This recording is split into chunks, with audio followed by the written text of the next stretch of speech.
What's up, Birds fans? Sean back here for another episode of the Iggles Nest podcast. We are in the pregame phase of today's episode. We are coming off of that terrible loss to the hands of the Washington football team last week, where the Eagles jumped out to a 17-0 lead, only to have it squandered with 27 unanswered points, starting off the year with a big fat L. That was a game that obviously we should have won. Would have gone a long way as to getting us closer to another division crown and getting back into the playoffs. But you know what? It's week one. We've had lots of talk, whether it be with us pregame show or a postgame show last week. During the other podcast, if you've listened to Philly Sports Talk Radio at all this week, you've obviously heard the blame being passed around, whether it's Carson, whether it's Doug, offensive line, whoever it may be. But the bottom line is that it was everybody. I mean, it takes a team to win, it takes a team to lose, and it took that entire team to lose that game last week. So, yeah, I mean, I don't really know how much more we really need to say about last week. Overall not good. During the week, Doug came out with his press conference, and he was asked a lot of different questions. And towards the end of his presser, he was asked a couple really important questions, and I'll let you hear that right now. Hey, Doug. Carson was dealing with a lower body injury before the start of the regular season. I was curious if that impacted your play calling at all in terms of moving him outside the pocket. No. Go ahead, Brandon. To follow up on that, Doug, why then didn't we see Carson Wentz moved out as much? I mean, he had a lot of success seemingly doing that at the end of last year. And going back and watching in week one, it didn't seem like he really was out of the pocket as much. Is that something we can expect to see moving forward? Yeah. I'd love to be able to sit down and kind of maybe show you guys game film and study the tape and talk about scheme and all that kind of stuff. And there's opportunity. Carson's a great out of the pocket thrower. We understand that. Excuse me. But when we have 13 snaps that are second down and 7+, we didn't do a very good job on first down, whether we're running or passing the football. And so utilizing an out-of-the-pocket throw, a movement-type throw, when it's second and 13, I don't know. Maybe it works, maybe it doesn't. But I think you have to, push the ball differently down the field, drop back, play action, whatever it might be, screen, But you just can't, listen, everything we do, obviously it starts with first down. And if you're not positive on first down, now it affects what you do on second down. And obviously then it affects you on third or fourth down. So I would love to, have Carson out of the pocket more. He is dynamic outside the pocket, great vision and all of that. But again, we've got to do a better job on first down in order for a lot of those plays to take place. All right. Thanks a lot, Doug. You really gave us a lot there. So we know that Carson is at his best when he's being moved around. He's getting out of the pocket. He's throwing on the run. But clearly you're unable to do that with him on first down, I guess. You can only do that on second or third down after we've picked up a bunch of good positive yardage on first down. So we're unable to roll Carson out of the pocket on first down, apparently. Now, if we're going to go back and look at exactly why Doug is really talking out his ass here, going back to 2019, here are your top 5 quarterbacks in terms of QBR while outside the pocket. Dak Prescott, 81.1. Deshaun Watson, 84.7. Jimmy Garoppolo, 87.5. Russell Wilson, 92.8. Carson Wentz, 94.4 quarterback rating while being moved around, while getting outside the pocket, while throwing, while running on the move. I don't understand what Doug is really trying to get at here, where you can apparently only get him out of the pocket on first down or on second down after you've gained good positive yards on first down. That makes absolutely no sense. That's a coach saying that he is not going to do what the questions were being asked of him. I don't know really any other way to kind of relay what else Doug was trying to get at, because it absolutely makes it makes no sense. I just don't get it. So whatever you're trying to get at, Doug, it sounded like you were really ill prepared for that question and didn't really have a good response to it. So yeah, take that for what it is. We'll see if Doug does change up his game plan a little bit. We do have some reports on our injuries, our updates. Let's take a look here, as we are actually thankfully getting some players back. We did have players returning to practice. We have Javon Hargrave, Brandon Graham, Derek Barnett, Miles Sanders, and Lane Johnson, all practicing, all returning from their various injuries. It looks like all of those guys are going to be in the lineup today, barring any setbacks, pregame here. So hopefully, we can get, we can get edge rushers back. We can get Lane Johnson really helping to try to solidify that lineup, coming back in at right tackle. Nate Herbig is going to be back in there at guard again. So we'll see if Lane Johnson's return really means much of anything to the offensive line today. They have a pretty daunting task going up against a pretty good pass rush today that we'll get into in a little bit here. But just in terms of injuries, again, going back to last week, just a couple more notables, guys that were put on the IR. We saw Vinny Curry with that leg injury last week. It turned out to be a hamstring. So he's been IR'd. I mean, that's a minimum of 3 games he's going to lose right there. And then Craig James, it's still undisclosed what exactly happened to him, but he's also been IR'd. So that's a blow to the defensive secondary. They're not really sure what's going on with him. And then we saw a lot of DeSean in and out of the lineup last week. Not really sure, what was going on at the time. Is he injured? He was kind of holding his shoulder. Different speculation, and then the broadcast crew really didn't do a good job of letting us know what was going on. But he did have an off day at practice on Wednesday. This is just kind of letting us know that yes, it does seem that DeSean is on a pitch count. However you want to describe it. He barely had much of a training camp at all. He's in maybe 50% of the snaps last week. Yeah, if this is how they're going to handle him throughout the year, just to keep him as healthy as possible for as long as possible, I just don't understand the signing. Why do you bring a guy like that in and pay him that much money only to get half of your value out of him? So this goes back to our conversation that we had about Howie doing a bad job at getting this roster together. Just really bad job all around. Speaking of the roster, we do have some news and notes and speculation to discuss here, so let's get into that. The Eagles did get some depth on their offensive line, signing guard Jamone Brown, coming over from the Bears practice squad. Don't really know a whole lot about him, but I mean, at least they have some more bodies in there to throw in, because somebody's going to get hurt at some point. It's just the way that we operate. They also moved guard Sua Opeta to their active roster. There's also been a little bit of speculation about trades as well. We have a couple guys that possibly are on the trade block. We'll start with Odell Beckham. Now, I did just see a report come out from ESPN this morning saying that this rumor's been refuted. They don't know where this is coming from. After week 1, but they did just play. The Browns played another game Thursday night. OBJ had 73 yards and a touchdown, something like that. So they're refuting this now. Who knows whether those rumors are out and about, but it seems they're kind of around with him every year.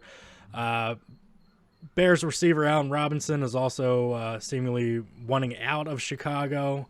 No real news whether we have any kind of interest, but I think a receiver like that, especially with DeSean playing 50% of the snaps, Alshon not playing for half the year, and then the rest of our roster made up of practice squad and rookie receivers, I think this would be a nice veteran to add in there, big body outside possession receiver. That'd be a nice target for Carson to have. So hopefully we're taking a good honest look at him. I also did hear some rumors about, and this would be really, really strange, a possible trade with the Dallas Cowboys. Yes, I said that, and it hurts me to say. There are rumors around that the Cowboys could possibly be looking to trade Zach Martin. He got beat up a little bit last week by Aaron Donald himself, but there are reports out there that he is on the trade block, and the Eagles are primed to make a deal with the Cowboys, trading away Zach Ertz to kind of refill the tight end role. I think they lost their tight end last week as well. So if the price is right for both teams, I really don't see them making a trade with each other, especially in season. I mean, the only time that I can really remember the two teams ever making any kind of trades or draft day trades for swapping 4th round picks or something small like that. But something like this, a player swap in season would be that would be a really big deal. So I can't really say that I'd be real happy to see Zach Ertz go and put on a Cowboys uniform. You kind of want to see a guy like that who's been here his entire career stick around and finish it out. And you'd never want to see former Eagles in Cowboy blue. That'd be awful. I'd have to burn my Zach Ertz jersey right away. So we'll see if anything materializes out of that.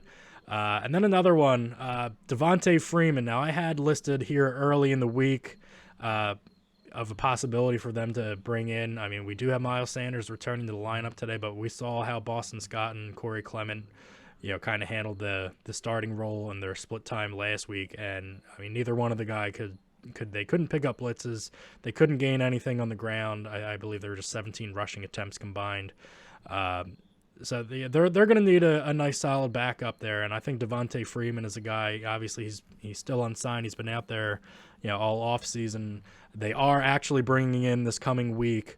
I'd be kind of shocked if they didn't sign him after bringing him in. I mean, unless he's got some kind of injuries or he's banged up or they just really don't like what they see from him, I don't see why he doesn't get signed next week. So Howie, let's get that done. Yeah, but with that, we're just going to look a little bit ahead today to today's matchup against the Rams. We know all about these guys.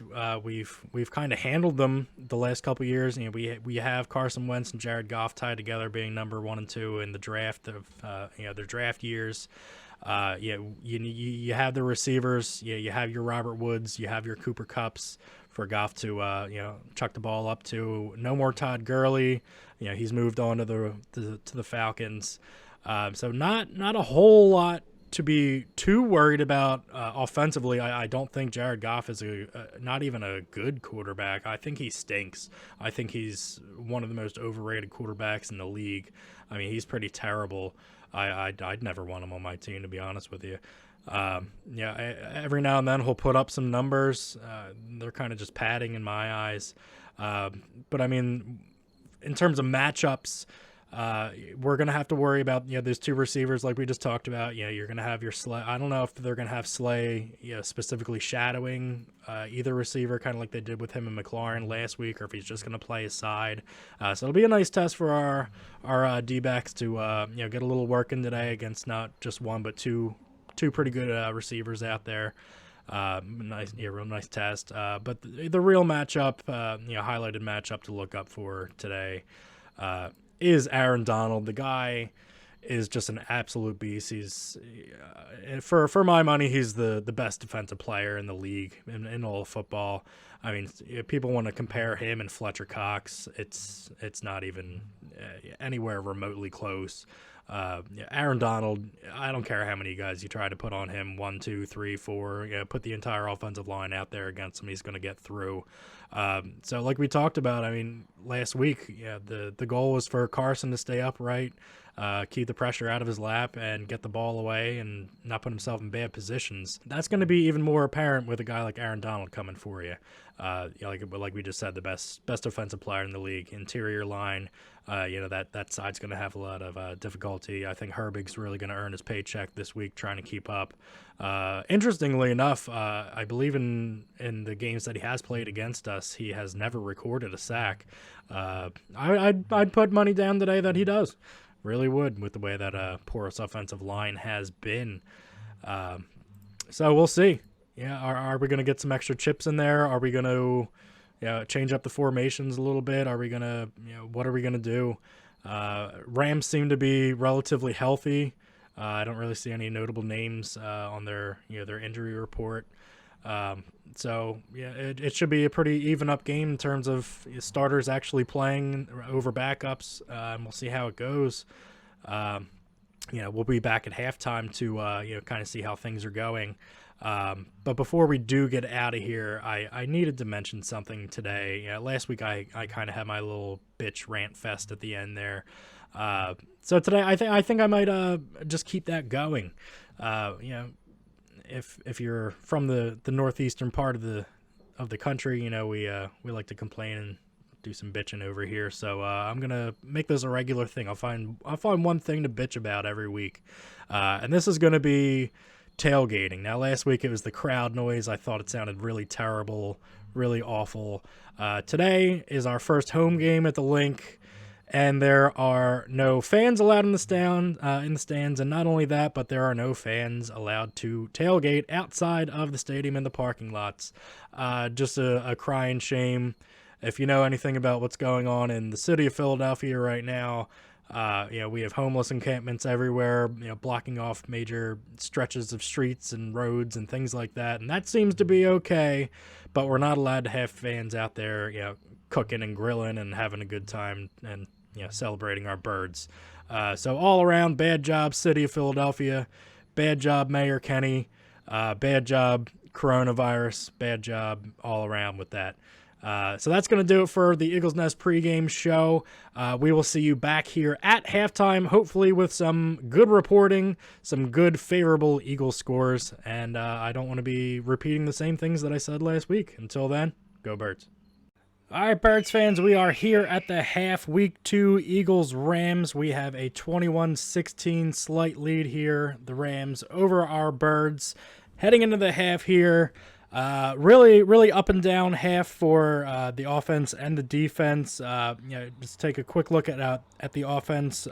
Wentz overall pretty well. He had on the first scoring drive, he had the sneak into the end zone after the first field goal to get them back into the game a little bit. I don't know what Doug was thinking about that 2-point conversion. We'll get back to that shortly here.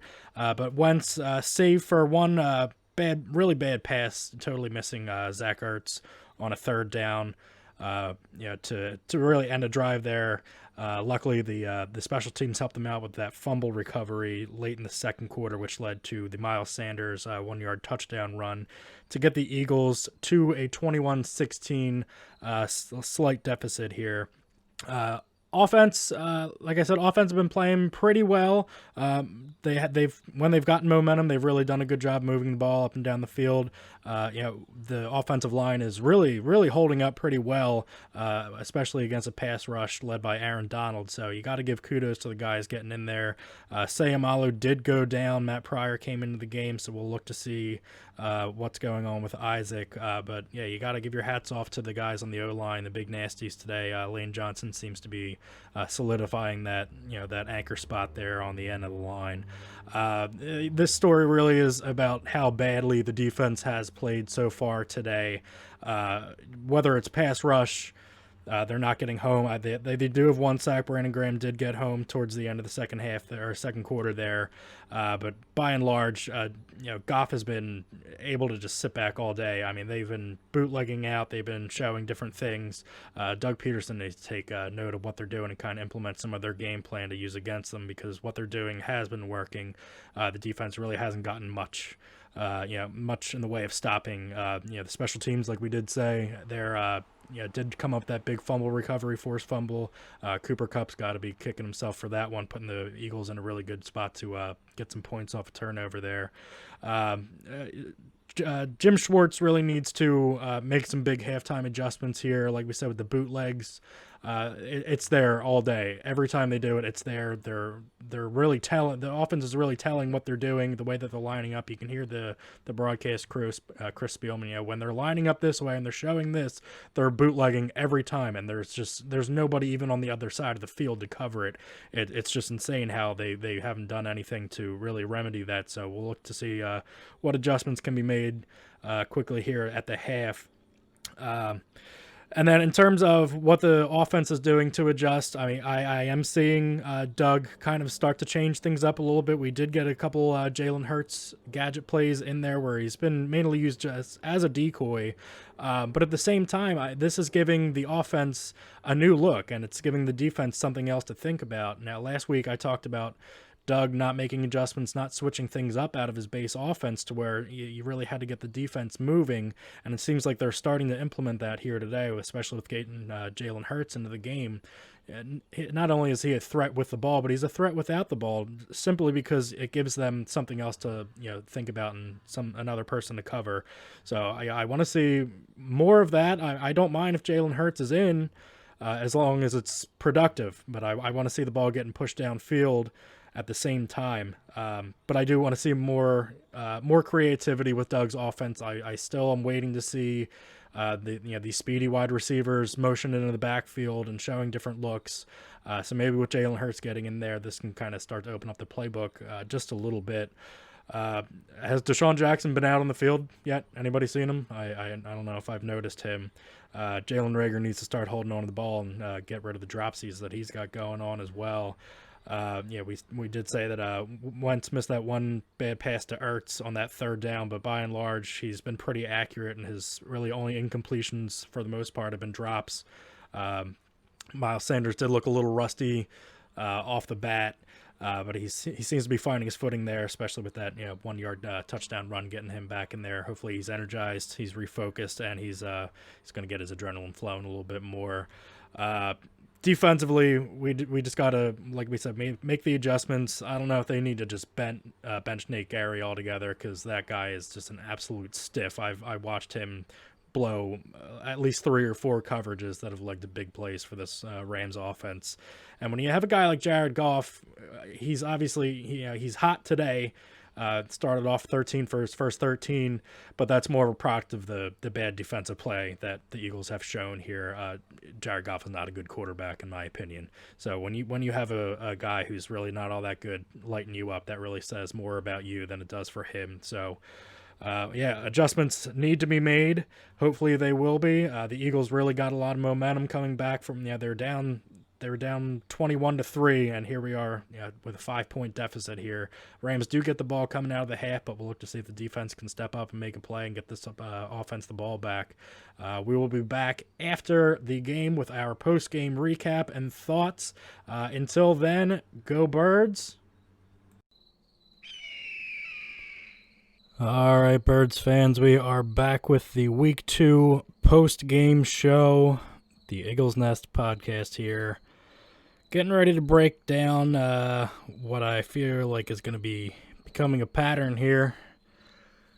2020. Going to be breaking down this latest loss. This time at the hands of the LA Rams here at home. For whatever that's worth, home game with no fans. That's great. Real home field advantage there. Eagles getting booed off the field by no crowd. Getting taunted by the sound guys up in the booth there playing the fake crowd noise over the loudspeaker. That's wonderful. I guess they deserve it when you almost get doubled up in points there. 37-19 final here from Lincoln Financial Field as the Eagles lose. Second game in a row, second week in a row. 0-2 here to start off the COVID season. It's really great that I started an Eagles podcast in the midst of sucking. I don't know what else to say. I mean, my God, man. Like, there's just no real bright spot.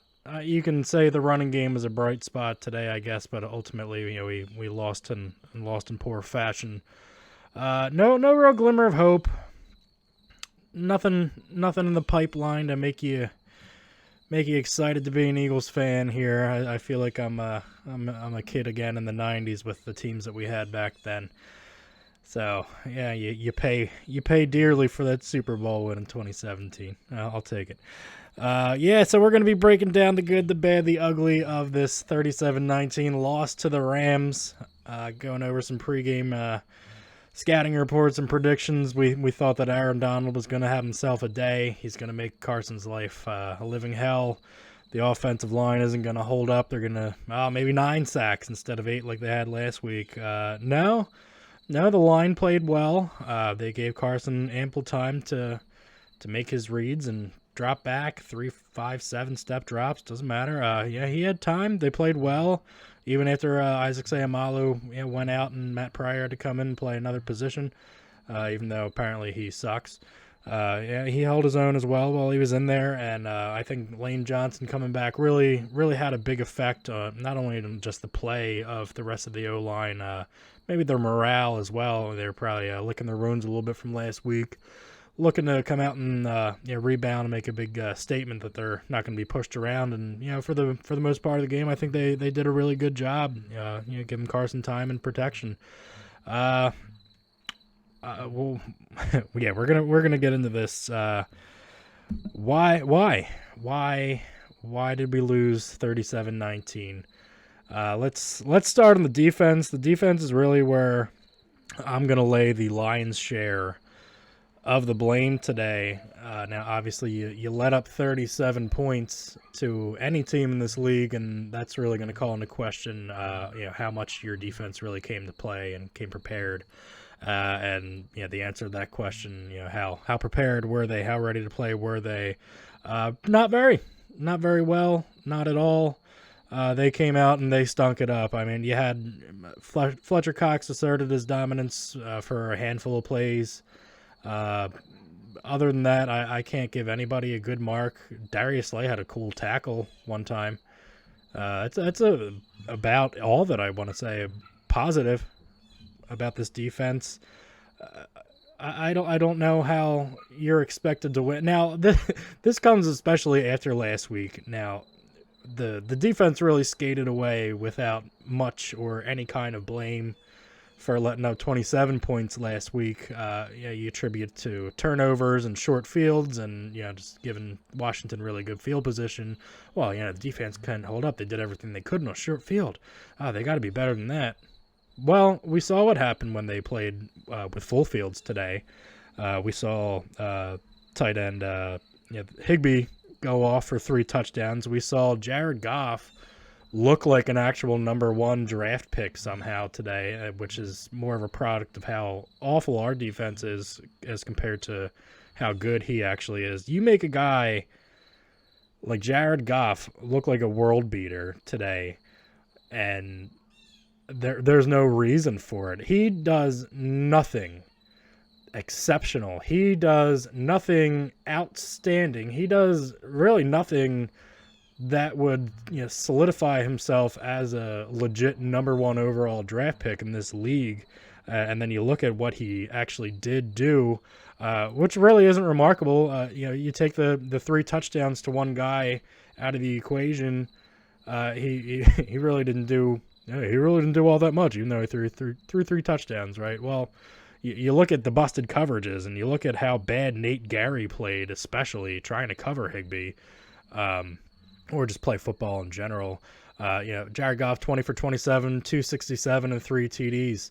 I can do that if I'm standing back there, not getting pressured, not having anybody in my face all day, and having wide open receivers running all over the field because the defense doesn't know how to play. Yeah, I could probably do that too. That's great. Draft me first overall, coach. Put me in. Jared Goff does nothing to wow you. He didn't play bad. He didn't get put in a position where he was going to be playing bad. The Eagles just kind of let him have their way with him, and you really didn't have any answer for anything that the Rams were doing on offense all day. I mean, they rushed for almost 200 yards. The rushing game was really good today. The receivers, we talked about Cooper Kupp, we talked about Robert Woods in the pregame. We look at their numbers. Robert Woods 3 for 19. He had the 1 TD, which was rushing, and then Cooper Kupp 2 for 19, and he had a fumble on the kick return, which put the Eagles in a really good position before the end of the half. There, they did nothing on offense to really beat us. They had a good running attack today. We have that vaulted whatever the word is, stellar, stout run defense that we've been touting for all this time, and yeah, they didn't show up to play today. It doesn't matter. They had 3 different running backs in there carving us up, and one of them went down. Their starting running back Akers went out early in the game, and you had Brown and Henderson in there, 12 attempts, 11 attempts respectively. And they put up 120, almost 130 yards between the two, just there, breaking off big runs, just chipping away, not having an answer. Their play action was working for them. And what really got to me after the 3rd, 4th, 5th, 80th time they bootlegged with absolutely no defenders on the other side of the field. You'd think at some point Jim Schwartz would maybe put a guy over there, even just cheating, if you don't want to call him a true spy. I mean, you're not going to spy Jared Goff. Jared Goff isn't going to break off a 30-yard run on you. You don't need to spy him, but you can at least bring some kind of help over, kind of cheating to that side. Now, I guess that can be attributed to the fact that we have no actual linebackers on this team. If Howie Roseman and the Eagles brass put any kind of stock or credence into the linebacker position, we wouldn't be having these games where tight ends are carving us up for 3 touchdowns.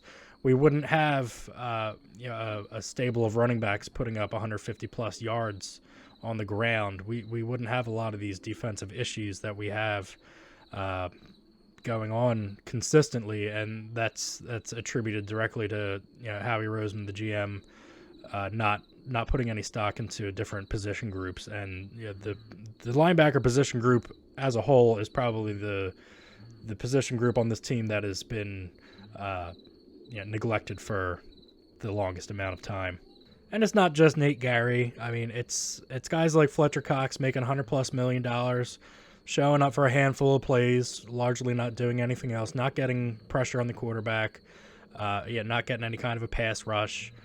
It's guys that you brought in like Darius Slay, who are supposed to be shutdown corners, who are playing okay. They're earning their keep. But then you have guys like Jalen Mills getting moved to safety out of position. You have guys just your Epps of the world, your Cravon LeBlancs of the world, who by and large, guys like these are they're not going to be starting on any other teams.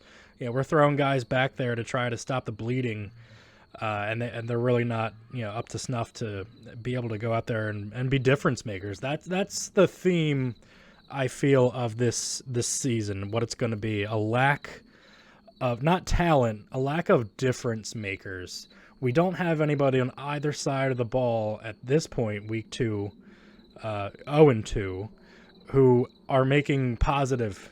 We'll go with that. Positive differences. We have a lot of negative difference makers on this team. We have a lot of them. We don't have anybody positive. We don't have defensive players going out there and making big plays, making timely plays, creating turnovers, creating pressure, creating havoc, making it difficult on quarterbacks. We don't have disruptors. We just don't have these people. We're supposed to have that in a Fletcher Cox. We're supposed to have that in a Malik Jackson. But instead we have your Derek Barnett's of the world, first-round busts. You have Brandon Graham coming back for his 50th year, who I believe had the only sack in the game. And I actually, not gonna lie, I turned the game off with like 3 minutes left. I don't know. I heard Carson threw another interception just now. I'm not sure. There's just too many of these guys that, like, again, they just aren't difference makers. They're kind of just there. They're collecting paychecks. They're going through the motions, and you can give them short fields and say that they're scoring, and use that as an excuse. And then you come into a game like today where they put up 449 total net yards on you. So, number one blame goes to the defense today. Great job, Nate Gary and crew, all around. I got fooled a little bit as the Eagles were they had momentum swinging in their favor, especially before the end of the half, when you had that fumble recovery, and then Miles Sanders runs it in for a touchdown, and you're getting back into the game. You're down by less than a touchdown. Defense comes back out on the field after the half, gets a 3-and-out, gets the ball right back, and then we saw, obviously, how the offense played the rest of the way. Just real bad, and we're going to get to the offense here. I'm going to save Carson for a little bit later. Let's start at the top. Doug Peterson called a much better game than last week. He started being a little more innovative, showing some different formations. We saw Jalen Hurts in there for a couple plays. The plays that he was in for, now he didn't touch the ball, but he created a mismatch. He created some confusion, some disruption, and the plays that he was in for, we had positive yardage on. It's good that he's actually starting to implement things like these. I mean, you saw a little bit, some of the backs getting split out, which was good as well.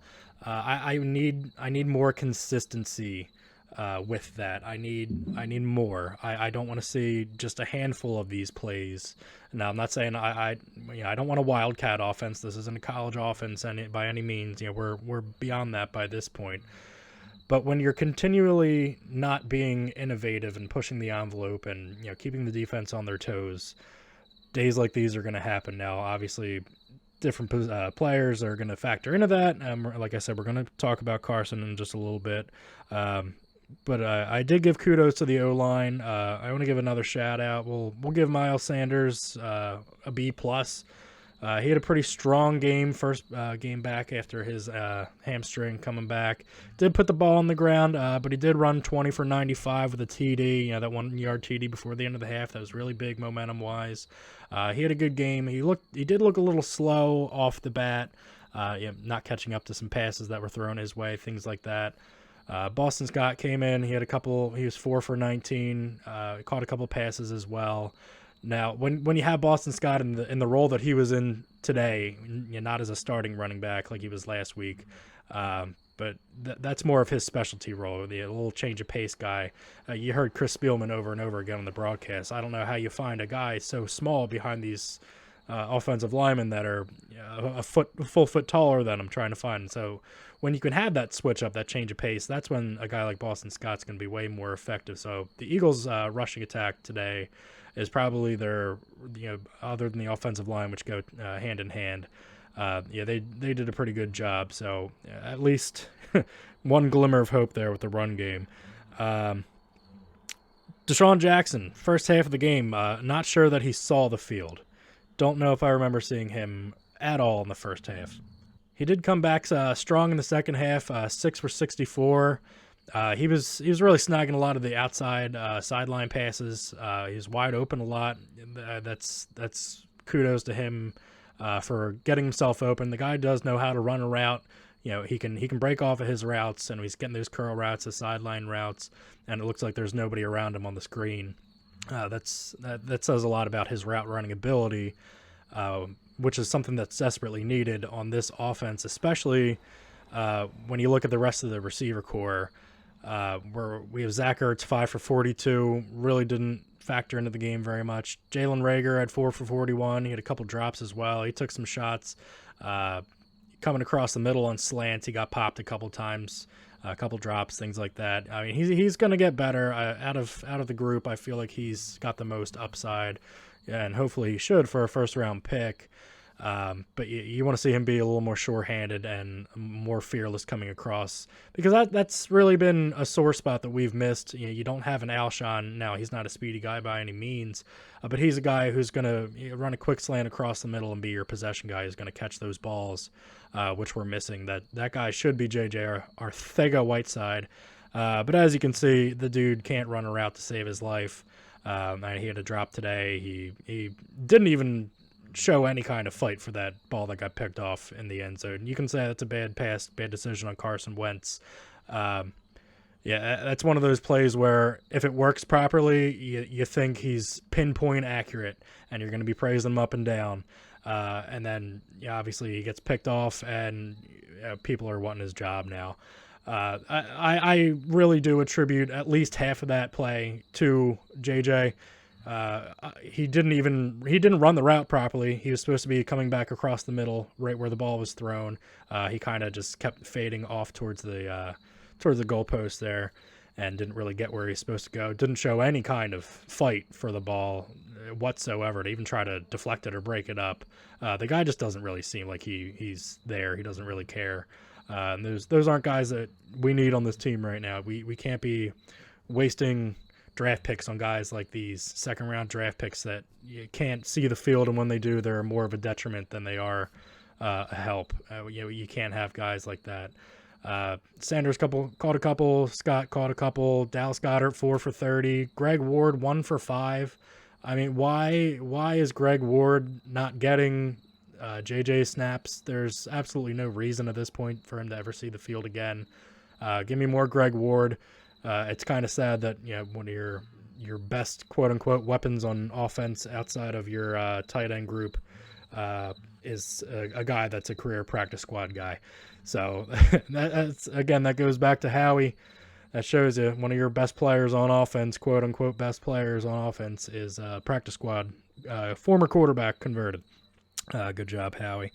Let's get into Carson. Let's get into Carson. This is going to be an angry week on Sports Talk Radio. I can feel it now. I know I didn't catch it, but I heard Seth Joyner was really giving him the business on the postgame show as well. Carson, 26 for 43, 242, 2 picks. Oh, goodness. It's getting more difficult as a Carson defender and supporter to keep going to bat for the guy. I'm not going to say he had a complete piss-poor game, but I'm going to say that he's making bad decisions. He threw the ball away today. Did you see that? A couple times. Now, at the same time, you can go back and say, well, he missed Goddard on that and just threw it away. Well, all right. What would you rather him do? Try to force a ball in there or throw it away? Because you're going to kill him either way. And this is exactly what I've been saying to my friends. You're going to have him do this, and then you're going to kill him for it anyway. So it's damned if you do, damned if you don't kind of thing. But I do appreciate the fact that it seems like he is taking taking the coaching that he is getting and being more aware of the pocket around him and getting rid of the ball when he is supposed to. He didn't hold on to the ball that long today. He wasn't taking 8 sacks. He was making better decisions on that respect, but he's just not making the right decisions when it comes to passing the ball downfield and going through his reads and his progressions. Year 5, here we are. I mean, as a franchise quarterback who's making $100+ million in the league, I mean, we need more from that. We need more from you, Carson. We need more.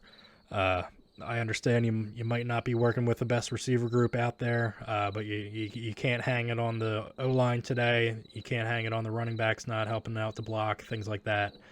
So, this one, we're gonna give more to Carson today. I think Doug did a better job of game planning. Now I hope he goes back and looks at the tape and he sees just how many times Jared Goff was bootlegged out and was on the run and out of the pocket, and how effective he was, because in the pregame we talked about Carson's presence outside the pocket and how in 2019 he had the highest quarterback rating in the league while out of the pocket. So we need more of that. We still need more of that. I don't know if it's just he feels uncomfortable in the pocket. I don't know if he just doesn't have faith in his receivers. I don't know if maybe he's just not as good as we all thought he was, that he showed us that he was when he was a front runner for the MVP. I don't know. There seems to be a part regression, part just confusion all around. I'm confused. He's confused. There's a lot of people confused out there. Why are we 0-2 at this point in the season? It's maddening. I start this podcast this year finally, and this is what I have to work with. I don't know. I'm kind of dumbfounded. Like I said, I turned the game off maybe about 3 minutes left or so.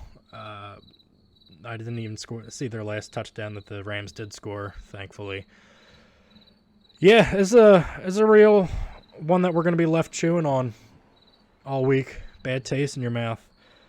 Don't know. I don't. In the pregame we talked about maybe going out and bringing in a Devontae Freeman, trading for an Allen Robinson. But this offense needs a real boost of energy, of talent, of something, excitement. You figured you would have gotten that today with Lane Johnson coming back and Miles Sanders coming back, and by and large, those guys really stepped up and they did their jobs. Defense certainly didn't do their job today. Carson Wentz certainly didn't do a very good job today. And if you can't even put a touchdown on the board, at least in the air. I mean, you put 2 on the ground. But I always hate seeing quarterbacks going through a game, no touchdowns, 0 touchdowns.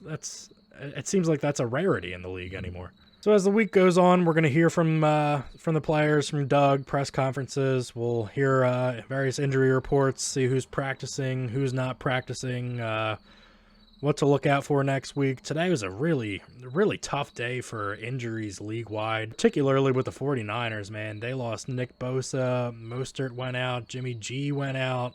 The Giants lost Saquon Barkley today. Really tough day for injuries around the league, and with our schedule coming up, we do have the Niners coming up here, and I'd have to look at the schedule and I don't know who they're playing next week.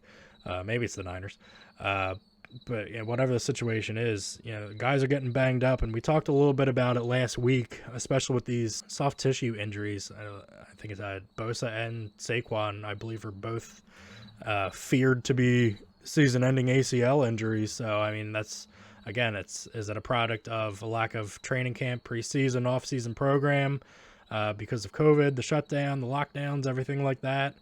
You got to think it most likely is. I mean, guys just aren't really up to playing shape. At a certain point, you can blame injuries and that kind of thing, but I'm beyond giving any kind of credence to that in the way that we've been playing. That's just poor execution, poor decision making, and poor playing. There's no excuse for any of that. You either show up to that ballpark to play your hardest, like every down is your last down, or you don't. And that's the way that the defense played today, and that's the way that Carson played by and large today as well. And you're not going to win. You're not going to win games in this league. You're not going to beat the Washington football teams of the world. You're not going to beat the Rams of the world. You're not going to beat anybody in this league. You turn the ball over. You don't play up to the way that you should be playing. You're just not going to win. I also said this last week. I really do feel like not only the team itself, but the organization as a whole is facing a lot of turmoil. There's a lot going on the scenes with Doug Peterson especially. I mean, there's reports coming out that he's kind of getting unhinged and losing it, or whatever the reports are. I mean, I can put some links to it so you can check it out what I'm talking about. But things like that. I mean, the whole uncertainty with Carson, is he the guy? Isn't he the guy? Is he going to be here? Are we going to look to move on from him, trade him, cut him? You just signed into that deal last year. Now that deal is more of a team-friendly deal than a Pat Mahomes who's making $800 billion. But at the same time, you did bring in a Jalen Hurts to at least be the backup, if not the successor. So we'll have to see. We'll have to see how Carson continues on, because you got to think at a certain point, Doug's going to be on the hot seat as well. We keep losing games, so the only way to remedy that is to either win or change quarterbacks and hope you win that way, which is becoming more and more of a possibility as we're watching the games unfold here. It's 2 weeks in, and it's the Chicken Little. You don't want to say the sky's falling 2 weeks in, but I'm looking up right now, and it's looking a little lower than it was at 1 o'clock. So I really don't know. I don't know. It's you just can't pinpoint exactly why. I don't know. I think it's an appropriate place to leave off. Confused, unknown, up in the air, sky's falling, the world's ending. So yeah, we'll see how the week progresses, see what moves get made, who's practicing, who's not, and We'll be back next week for week 3. Until then, make sure you check out the Eagles Nest on all social media platforms, Facebook, Twitter, and Instagram at The Eagles Nest. Make sure you subscribe to our YouTube channel as well as our podcast feed on your favorite podcast player of choice. We're available everywhere. Make sure you give us a subscription, likes, comments, shares, all that good stuff. We want to get the show off the ground. We want to hear from you. We want to hear from the rest of the fans. I want to hear how you're feeling after today, after last week, heading into week 3. Vent, give me your frustrations. Leave it on social. Send an email to theeaglesnest@gmail.com. I'll read them on air. We can have a little bitch session. The pregame. If you're here for pregame, you heard me with my my weekly, new weekly bitch session about no tailgating today. And I believe, real quick before I get out of here, I think Chris Spielman during the broadcast, he did bring up the fact that he thought the Eagles are having a difficult time not having fans. You're not getting either the boos or the jeers and cheers from the crowd. You're not getting your Eagles chants. You're not getting the crowd noise when the defense is backed up near their own goal line. You're not getting those kinds of things. You're not getting the energy from your crowd. And when you can't even have people out in the freaking parking lot tailgating, I mean, it's absolutely just ridiculous. Ridiculous. I don't care what you think about it. I think it's ridiculous. And if you want to tell me it's not, go ahead and subscribe to the Eagles Nest podcast and let me know about it. Until next week, I'll be back. For myself, Sean Harrigan, for the Cinescape Media Network. I will see you guys all next week. Go Birds!